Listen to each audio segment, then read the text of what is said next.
O silêncio do espaço é uma coisa traiçoeira. Ele promete paz, mas esconde horrores indizíveis.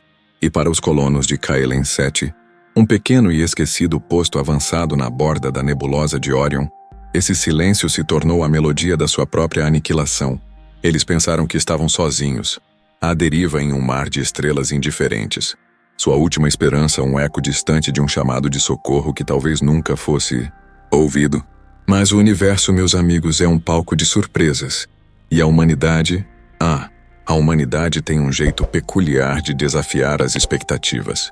Antes de mergulharmos nos detalhes daquele dia fatídico, se você é um fã de histórias onde a resiliência humana brilha mais forte que qualquer supernova, já sabe o que fazer. Deixe seu like e inscreva-se no canal Ecos Galácticos para narrativas que desafiam os limites do impossível.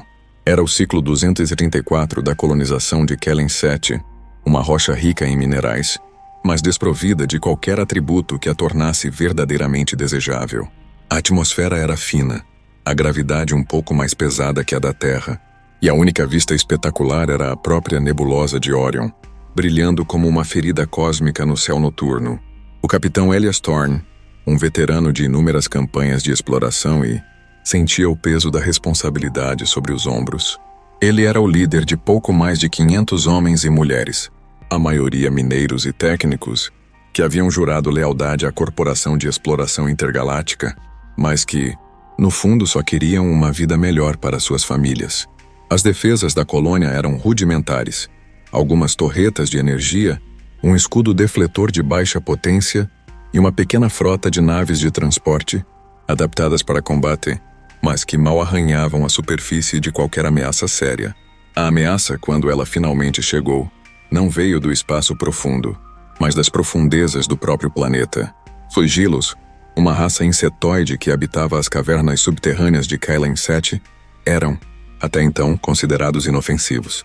Criaturas primitivas, se alimentando de fungos e minerais, ocasionalmente fazendo uma aparição na superfície, apenas para serem repelidas pelas defesas sonoras da colônia. Ninguém imaginava a complexidade de sua sociedade subterrânea, nem a inteligência latente que se escondia sob aquelas carapaças quitinosas. O primeiro sinal de problema foi a interrupção das comunicações com o setor, a principal mina de cromo magnético. Pensaram que era uma falha de equipamento, algo comum em um posto tão remoto.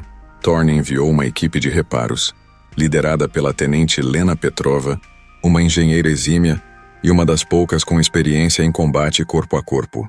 A equipe de Lena nunca retornou. Seus comunicadores ficaram silenciosos após uma transmissão fragmentada, cheia de ruídos estáticos e gritos indistintos. O capitão Thorne sentiu um frio na espinha.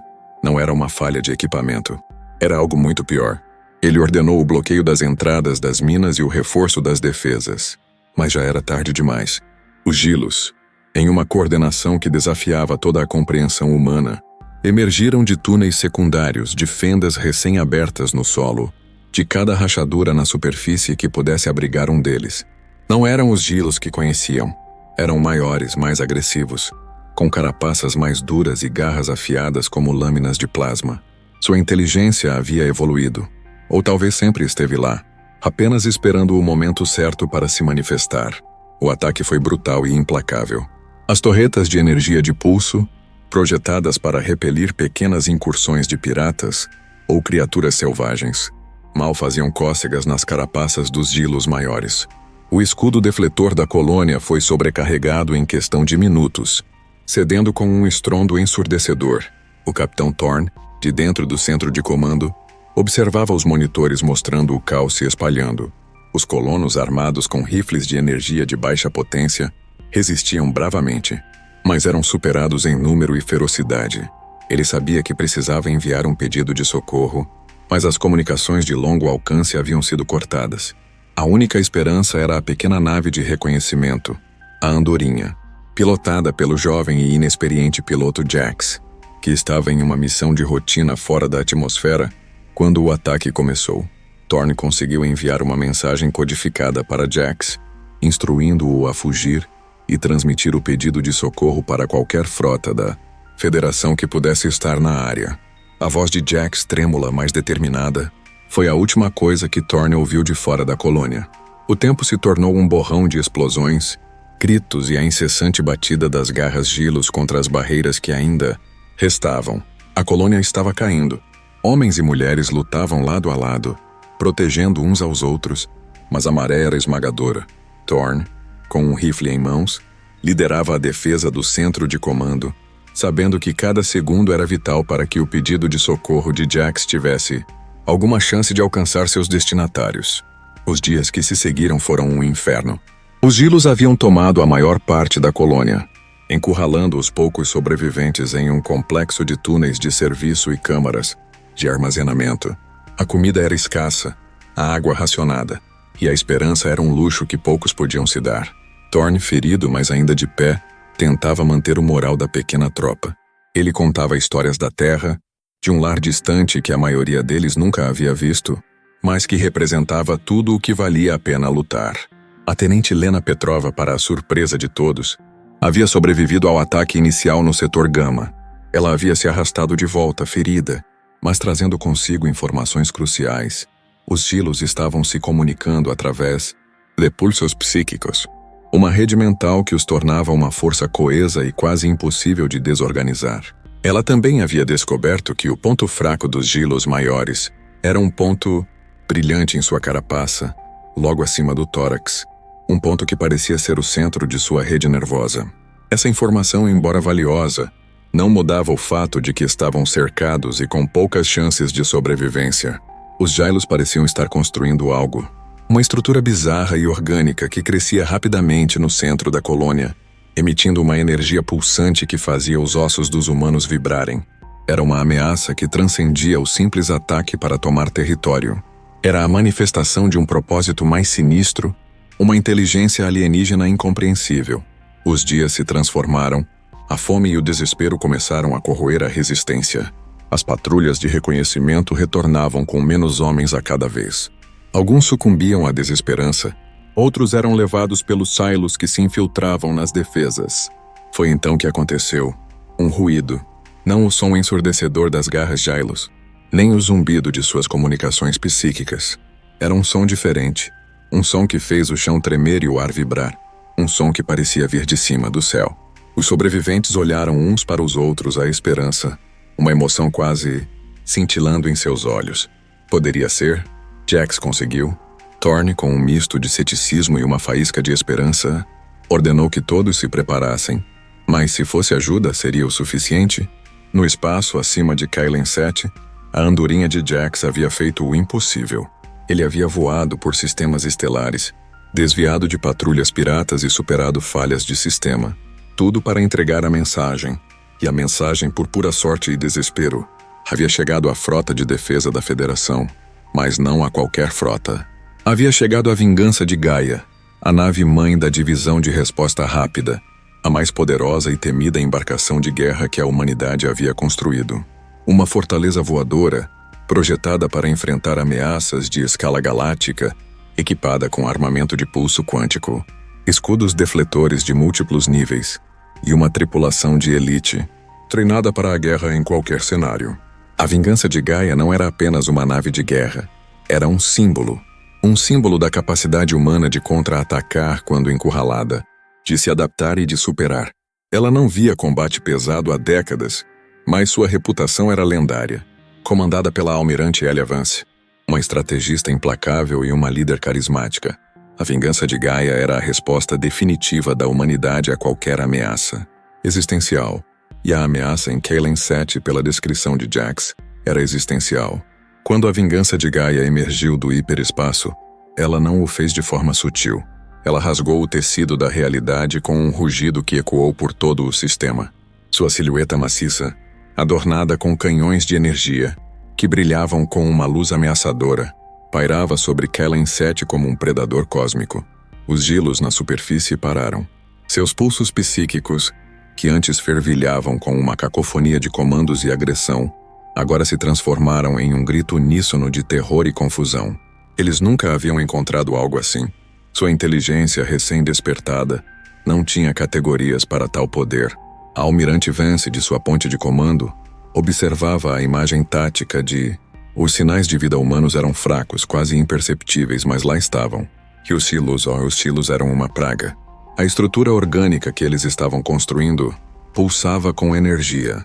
Status dos sensores? Ela perguntou, sua voz calma, mas carregada de uma autoridade inquestionável. Almirante, a estrutura Shiloh está quase completa.